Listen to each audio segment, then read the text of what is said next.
Hello students, welcome to Infinity Learn JEE channel by Shri Chaitanya. और आज एक बहुत ही इंपॉर्टेंट सेशन मैं आपके सामने लेकर आया हूं। जितने भी स्टूडेंट्स हैं जो आगे 3 महीने में 18 मई को जो जेई एडवांस 2025 होने वाला है उसमें अच्छा परफॉर्म करना चाहते हैं, तो उनके लिए आज बहुत इंपॉर्टेंट सेशन है। बहुत बड़ा सेशन नहीं है, छोटा सा सेशन है, लेकिन बहुत काम की बातें मैं आपको बताने वाला हूँ। 2 चीज़ें कवर अप करूंगा। एक तो ये कि how to score 40% in JEE advance, क्योंकि 40% का मतलब है अगर हम बात करते हैं आउट ऑफ 180 है ना, तो 180 में से 144 मार्क्स इज एग्जैक्टली 40%। अगर हम बात करें पिछले साल के पेपर की, तो इसमें जो ऑल इंडिया रैंक आ गई थी वो अप्रोक्सीमेटली 10,000 तक आ गई थी, 10K। और 10,000 में काफी अच्छे ऑप्शंस बच्चों को मिल जाते हैं न्यू आईआईटीज के अंदर भी, और ओल्ड आईआईटी में लोअर ब्रांचेस मिल जाती हैं। मतलब overall it's a good CRL, ठीक है। तो अगर हम ये 40% ऑल इंडिया रैंक 10,000 है, लेकिन अगर हम 2023 की बात करें या 2022 की बात करें तो 23 में तो आई थिंक 145 में आराम से 7,000 के आसपास रैंक आ गई थी। पर लास्ट ईयर का जो कट ऑफ था वो काफी इंक्रीज हुआ था। 2022 में तो खैर बहुत ही अच्छी रैंक थी, 144 पे 4,000 के आसपास आ गई थी, है ना। तो मेरा कहने का मतलब है कि अब ये 2024 की बात चल रही है ना। अगर मैं 2023 की बात करूं तो इसी नंबर पे, सेम नंबर पे जो आपकी ऑल इंडिया रैंक आई थी वो अप्रॉक्स 7,000 के आसपास थी। तो मेरा कहने का मतलब डिपेंड करता है पेपर के लेवल पे कि क्या होने वाला है। लेकिन अगर हम 2025 में भी अगर अच्छा परफॉर्म करना चाहते हैं और ये देखें कि यार कंपटीशन बहुत इंक्रीज हो रहा है, तो हम यही मान के चलेंगे कि अच्छा वर्स्ट सिनारियो में 2025 के अंदर भी अगर आप 40% मार्क्स लेकर आते हो जेई एडवांस 2025 की अगर मैं बात करूं, तो 10,000 के अंदर अंदर रैंक आने के मतलब ऑलमोस्ट फुल चांसेस हैं कि 10,000 तक आप आराम से ले आओगे। और उसमें काफी सारे ऑप्शंस खुल जाते हैं। अगर रैंक और नीचे है 11,000, 12,000, 13, 14, तो बहुत लिमिटेड ऑप्शंस होते हैं। 10 के अंदर अंदर फिर भी काफी ऑप्शंस आपको मिल जाएंगे, ठीक है। तो आज हम वही बात करने वाले हैं कि क्या आप 40% क्वेश्चंस कर सकते हो, स्पेशली अगर मैं मैथ्स की बात भी करूं या ओवरऑल। मैं तो मैथ्स की बात करूंगा, लेकिन 40% क्वेश्चंस का मतलब हुआ कि अगर आप 17 क्वेश्चंस आपके पेपर 1 में आए हैं, ठीक है, और 17 क्वेश्चंस आपके पेपर 2 में आए हैं, तो 40% जो हो जाता है डेट इज अप्रोक्सीमेटली 7 क्वेश्चंस और 7 क्वेश्चंस मैथ्स में आउट ऑफ 17, ठीक है। तो आउट ऑफ 17 आपके 7 क्वेश्चंस आपको सॉल्व करने हैं। कई बार होता है ऐसा है कि मैथ्स में हो सकता है 6 ही सवाल सॉल्व हो, फिजिक्स केमिस्ट्री में भी एक ज्यादा हो जाए अप्रोक्सीमेटली, ठीक है ना। तो आपको मतलब ये मान लो 6 से 7 लगा लो ऑन एन एवरेज क्वेश्चंस करने हैं। पेपर 2 में भी 6 से 7 क्वेश्चंस आपको सही सॉल्व करने हैं। तो अगर आप ध्यान से पेपर देखोगे एडवांस में जो 17 क्वेश्चंस आए हैं उसमें 30 to 40% paper is actually easy, और वही आपको सेलेक्ट करके क्वेश्चंस उन्हीं पे टाइम लगाना है। और स्पेशली न्यूमेरिकल सेक्शन में, सिंगल करेक्ट सेक्शन में और मैच द फॉलोइंग में, ठीक है ना। तो जो ऑर्डर आपका होना चाहिए डेफिनेटली उसमें न्यूमेरिकल ले लो, पहले सिंगल करेक्ट ले लो, जैसा भी मतलब ये ऑर्डर फ्लिप कर सकते हो आप।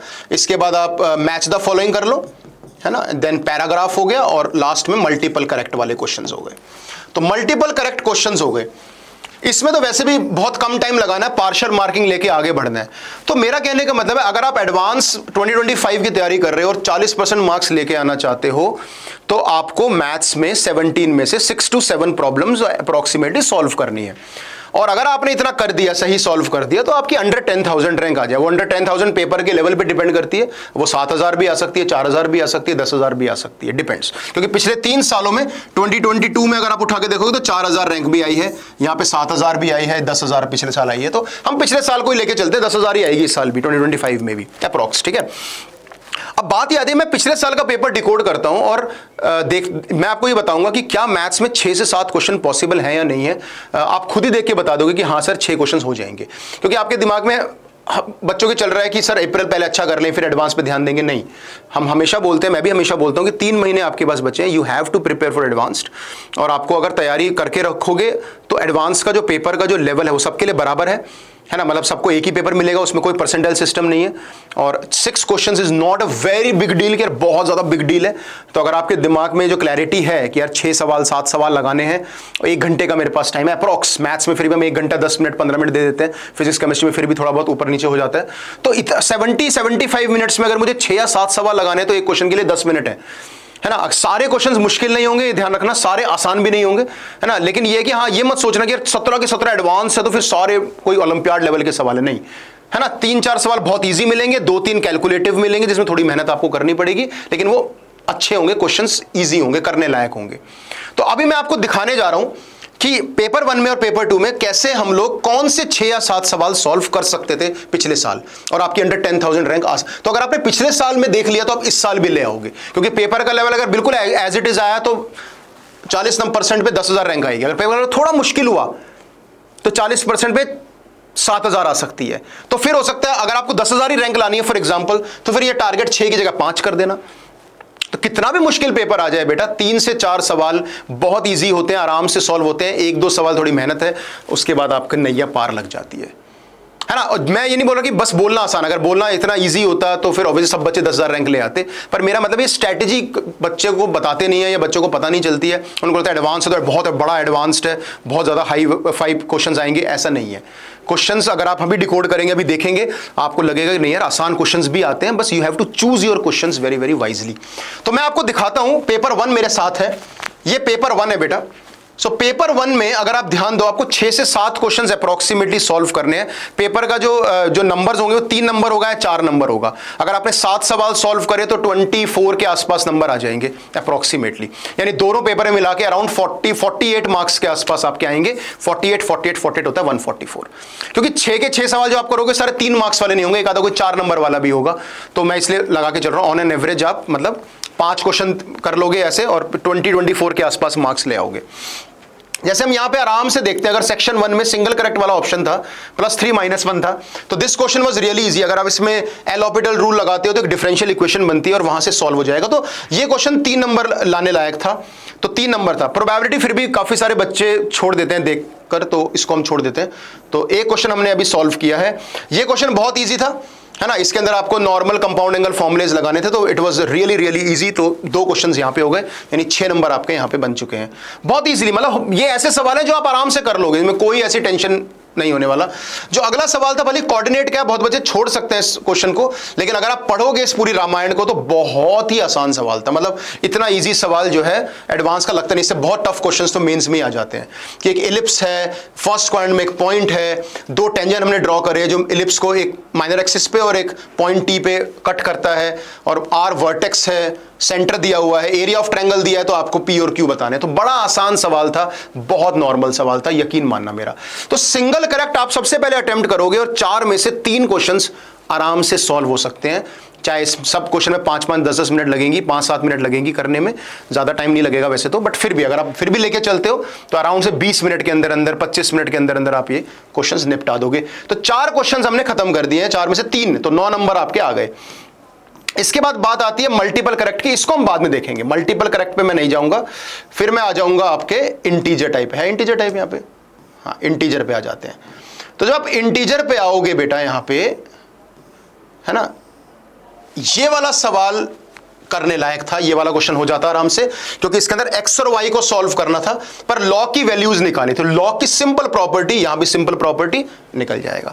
तो ये कितने मार्क्स का है? 4 नंबर का है, देख रहे हो। तो 9 और 4 13 नंबर हो गया। हमारा टारगेट है 24 मार्क्स, 20 से 24 मार्क्स लाना, क्योंकि मैथ्स में 48, फिजिक्स केमिस्ट्री में 48 लाने जरूरी नहीं है। अगर मैथ्स में 40 भी आ रहे हैं तो उनमें आप 52 टाइप्स लेके आ सकते हो। तो 40-42 नंबर हमारा टारगेट है, यानी 20-21 के आसपास अगर आ जाए मैथ्स में तो वेल एंड गुड, ठीक है ना। तो ये हमारे 13 नंबर यहां पे आराम से आ जाएंगे। 8वां क्वेश्चन आप कर लोगे। बहुत सारे बच्चों ने ये वाला क्वेश्चन भी कर दिया था, क्योंकि ये बहुत मुश्किल सवाल नहीं है। 4 डिग्री का पॉलिनोमियल है, रियल कोफिशिएंट्स f1 दिया हुआ है, तो एबीसी में एक रिलेशन आ गया, माइनस आयोटा रूट 3 इसे रूट ऑफ द इक्वेशन। अगर आयोटा रूट 3 एक रूट है तो डेफिनेटली आप देख सकते हो कि माइनस आयोटा रूट 3 भी एक रूट होगा, और एक तो 0 आ ही रहा है रूट, तो इसमें ए बी की वैल्यू पता चल जाएगी, और एक रिलेशन यहां से आएगा तो ए बी सी पता चल जाएगा। तो बेसिकली आपको ए बी सी सबकी वैल्यूज पता चल जाएगी, और α1, α2, α3, α4 are the roots of the equation. तो आप उसकी रूट्स निकलेंगे और उनके मॉड के स्क्वायर का सम बताना है। तो ये हो जाता है सवाल, है ना। तो आपके जो नंबर हो गए 17 नंबर हो गए। तो देखो 3 पहले कर लिया आपने, 2 आपने न्यूमेरिकल में कर लिया, 5 हो गए। अब 1 या 2 सवाल करना है तो 21 नंबर हो जाएंगे, बल्ले बल्ले। और 1 घंटा है तुम्हारे पास करने के लिए। तो मेरा यहां बताने का मतलब ऐसे नहीं, मैं हवा में बातें नहीं कर रहा हूं। मेरा यहां बताने का मतलब यह है कि अगर पेपर को आप एक पॉजिटिव नजरों से देखोगे, कॉन्फिडेंटली जाओगे, तैयारी जैसी भी है आपकी, लेकिन अगर आप क्वेश्चन चूज करके आराम से सॉल्व करोगे तो you will find the question जो आराम से हो जाए। ठीक है, मैं ऐसा नहीं कह रहा कि बाकी क्वेश्चन नहीं होंगे, जैसे ये वाला नहीं होगा, पर ठीक है मैं इसको छोड़ देता हूं क्योंकि थोड़ा पीएनसी से रिलेटेड क्वेश्चन हो गया, नीचे भी थोड़ा पीएनसी से रिलेटेड सवाल आ गया।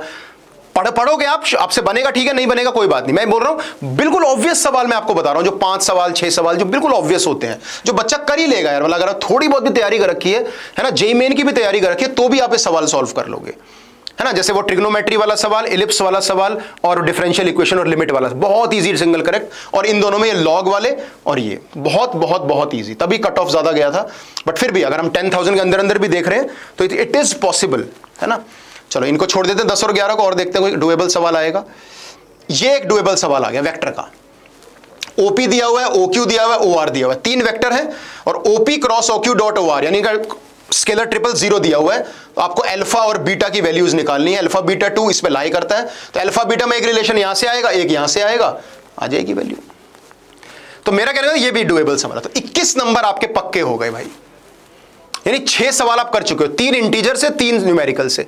मैं कह रहा हूं अगर मल्टीपल करेक्ट आपने छेड़ा भी नहीं, ये प्रोबेबिलिटी छोड़ दो, चलो मान लो प्रोबेबिलिटी आपने नहीं किया, सपोज करो, अब आपके पास मैच द फॉलोइंग का भी ऑप्शन है, मतलब यहां आप स्कोर कर सकते हो ज्यादा, क्या पता पेपर 2 मुश्किल आ जाए। तो 6 सवाल आप कर चुके हो और सब में ऑलमोस्ट लगा लो 5 मिनट 6 मिनट 7 मिनट, मतलब 55 मिनट्स जा चुकी हैं आपकी। अब आपके पास मुश्किल से 15-20 मिनट की गुंजाइश और बची है मैथ्स में, क्योंकि 6 सवाल में 45 मिनट भी लगा दिया आपने, 8-9 मिनट भी लगा दिया, तो आपके पास 15-20 मिनट की गुंजाइश और है। इसको ट्राई कर सकते हो वैसे मैट्रिसेस वाले को। मैं देखता हूं और कोई इजी अगर आया हो तो, ठीक है ना। इसको देखते हैं, अगर ये नहीं मिला आपको, ये वैसे काफी इजी था। सर्कल का एक लाइन सर्कल को टच करती है, सेंटर रेडियस दिया हुआ है, B1 is a point in the circle की, A1 B1 is a diameter, ये हो जाता अगर आप इसको सॉल्व करोगे तो। ये भी कितने नंबर का है क्वेश्चन, ये 4 का है कि 3 का है, देख लेते हैं एक बार। 3 का ही है, और हमने वो वाला सेक्शन तो छोड़ ही दिया, मल्टीपल करेक्ट तो मैंने छोड़ ही दिया, ठीक है ना। तो सर्कल वाला अगर हो पाए तो 25 नंबर आएंगे, सॉरी 24 नंबर आएंगे, नहीं तो और देखते हैं कोई और आसान मिल जाए हमें। ये आसान लग रहा है, इसमें 24 नंबर पक्का आ जाएंगे। Gamma is such that the lines L1 L2 intersect, L1 L2 का इंटरसेक्शन निकाल लोगे। R1 is the intersection of L1 and L2, निकाल लिया R1। ओरिजिन दिया हुआ है और n cap is a unit vector to the plane containing both the lines L1 and L2। तो ये बड़े आराम से आ जाएगा, देख लो। अगर सर्कल कर लिया तो 24, ये कर लिया तो 27, नहीं तो 24 तो नंबर आ गए आपके आराम से। तो बहुत बेसिक सा सवाल है ना। और एक लास्ट देख लेते हैं, हालांकि होने का तो ये भी हो जाएगा, बट ठीक है इसको एक बार छोड़ देते हैं। मान लो मैं जो ऑब्वियस सवाल है वो देख लेते हैं। तो 3D का बहुत ऑब्वियस सवाल और 3 न्यूमेरिकल में 3 आपके सिंगल करेक्ट में 7 सवाल हो गए और नंबर आए 24 नंबर का आंकड़ा आपने पार कर लिया, ठीक है। पर मैं फिर बोल रहा हूं पेपर 1 में थोड़ा सा एक्स्ट्रा परफॉर्म करो, क्योंकि पेपर 2 में कभी टफ आ जाता है। तो अगर ये वाला सवाल है तो सर्कल वाला कर लो, मतलब 27 नंबर या 30 नंबर या मैट्रिसेस वाला कर लो, टाइम आपके पास होगा डेफिनेटली करने का। बहुत मुश्किल सवाल मैट्रिसेस वाला भी नहीं था, है ना, अगर आप ध्यान से पढ़ोगे। बट मैं फिर भी बोल रहा हूं टाइम कई बार निकल जाता है, टाइम का पता नहीं चलता, लेकिन फिर भी अगर आपने 1 घंटा 10 मिनट में 7 सवाल भी कर लिए, तो मैं उन बच्चों की बात कर रहा हूं जो 10,000 का भी रैंक देख रहे हैं। मैं ये नहीं कह रहा कि जिन 2,000-3,000 रैंक वाले बच्चों की मैं बात कर रहा हूं, बट मेरा मतलब इट्स डुएबल बेटा। जो आप जेईई मेन हम लोग लगे रहते हैं और इनको इग्नोर कर देते हैं, अगर आप पेपर को बहुत ढंग से तैयार करोगे, अच्छे से देखोगे, सिलेक्शन बहुत अच्छा होगा आपका, उसमें टाइम लगाओगे, तो I think you will do your best. क्योंकि क्वेश्चन पढ़ के पता चल जा रहा है, वेक्टर का सवाल है, 3D का सवाल है, या नॉर्मल डिफरेंशियल इक्वेशन का सवाल है, ट्रिग्नोमेट्री का सवाल है, एक बार क्वाड्रेट का पढ़ के देख लिया, समझ में आया तो कर लिया, या लॉग का सवाल है ना। तो पढ़ के आएगा, एक बार समझ में आएगा तो कर लेना, नहीं आया तो ठीक है छोड़ देना, कोई दिक्कत नहीं है। या आप करते करते लगा अटक रहे हैं, छोड़ दो। पर 5, 6, 7 सवाल ऐसे होते हैं जेईई के पेपर में जो आप आराम से 1 घंटा 10 मिनट के अंदर सॉल्व कर सकते हो। चलो पेपर 2 की अगर बात करते हैं, है ना, यहीं कहीं पेपर 2 भी होगा। ये रहा पेपर 2, एडवांस की वेबसाइट से देख रहा हूं मैं। चलो पेपर 2 की बात करते हैं। पेपर 2 में भी यही करेंगे। अब आपने 24 नंबर लाए या 27 नंबर लाए, इट्स वेरी गुड। तो 24 भी ले आए, मैं कह रहा हूं अगर अगले में 21 भी आ गए तो 45 तो तब भी हो गए। चलो 20+ हमारा स्कोर है, 20+ हमें चाहिए 40% के लिए, है ना। प्रिंसिपल वैल्यूज एकदम पपलू टपलू सवाल, 3 नंबर यहां पक्का, ये तो कोई भी गलत नहीं करेगा इस क्वेश्चन को। 3 नंबर यहां पक्का हो गए। एरिया अंडर द कर्व आराम से कर लोगे, भले इसमें 3 ग्राफ है, पैराबोला, पैराबोला और एक और ये लाइन है। तो पैराबोला लाइन का भी आप चाहे कितना भी टाइम लगे आप कर तो लोगे ही, कोई डुएबल सवाल ही है, ऐसा तो नहीं कि कोई आउट ऑफ द बॉक्स सवाल आ गया। तो 3 और 3 6 नंबर। लिमिट कितनी आसान है, कौन सी फॉर्म है, 0 वन की पावर इन्फिनिटी फॉर्म में 9 नंबर। चलो भाई बहुत इजी कर लोगे, सिंगल कट तो बहुत ही आसान आया है, 9 नंबर। चलो ये थोड़ा सा टेढ़ा मेढ़ा लग रहा है तो इसको एक बार छोड़ देते हैं, ठीक है। बहुत इजी जो लग रहा है वो हमने कर लिए, 9 नंबर आ गए हमारे। और देखो ये क्या है भाई, ये तो मल्टी करेक्ट। मल्टी करेक्ट तो मैं देख ही नहीं रहा, आप देख रहे हो मल्टी करेक्ट तो मैं बात ही नहीं कर रहा अभी, मेरे को जाना ही नहीं मल्टी करेक्ट पे। ये थोड़ा खतरनाक से लग रहे हैं सवाल, ठीक है। F x plus y equal to f x plus f y, तो के एक्स फंक्शन हो गया और g x plus y g x into g y हो गया, ये आपको एक्सपोनेंशियल फंक्शन हो गया। ये हो जाएगा आराम से सवाल। कितने नंबर का था, 4 नंबर का, 13 नंबर आ गए आराम से। मैं तो कह रहा हूं अभी 15-20 मिनट में खत्म हो गए होंगे आपके सवाल, इतने 13 नंबर आ गए। चलो प्रोबेबिलिटी छोड़ देते हैं एक बार को। वेक्टर नजर आ रहा है मुझे, ये भी बड़ा आसान सवाल था वैसे तो, कि उधर जाके सब 0 हो जाएगा और ये है sin x plus 2, sin x plus 2 तो वैसे कभी 0 नहीं होता क्योंकि दोनों नंबर सेम है, और ये आई थिंक हमारा इंक्रीजिंग फंक्शन है तो इसका एक ही रूट आएगा, तो ये भी हो गया आराम से। देखने में तो मुश्किल है, करने में तो बड़ा आसान है, बहुत ईजी क्वेश्चन हो गया। 13 और 4 17, 17 और 4 21, बस मुझे देखने ही नहीं आगे क्वेश्चंस, कर लोगे। P दिया हुआ है, Q दिया हुआ है, अल्फा बीटा गामा के लिए 15i 10j 6k, alpha 2p plus Q compare करना है, अल्फा बीटा गामा आ जाएगा। अरे कितना आसान सवाल है, मैं कह रहा हूं अगर एक बार को ये भी नहीं देखा, ये कर लिया आपने। तो 3 सवाल आपने वहां पे कर लिए हैं और 3 यहां कर लोगे, ये कर लोगे 1, ये 2 और ये 3, तो 12 और 9 21 नंबर हो गए। फिर भी चलो और देखते हैं, क्या पता इसमें से कोई सवाल ना हो आपसे, मे बी और देख लेते हैं। चलो इसको छोड़ देते हैं, क्या दिया हुआ है ये देख लो क्या है।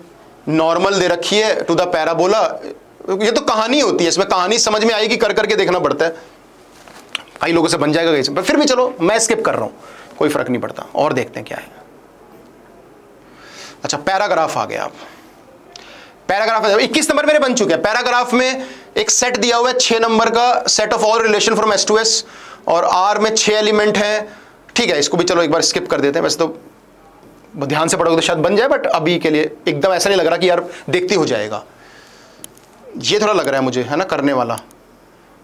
साइन स्क्वायर एक्स दिया हुआ है और फंक्शन दिया हुआ है g x pi x upon 2 minus x square, तो आपको बताना है ट्वाइस ऑफ 0 से pi by 2 f x into g x, तो साइन स्क्वायर एक्स के साथ इसको हमें मल्टीप्लाई करना है, pi x by 2 minus x square, और ये 0 से पाई बाई 2 जी एक्स, है ना। ट्राई कर सकते हो, इसको ट्राई किया जा सकता है इस क्वेश्चन को, ठीक है। फिर भी चलो मैं इसको भी एक बार मैं कहता हूं स्किप कर दो, मल्टीपल स्किप कर दो, लाए कि नहीं 21 नंबर।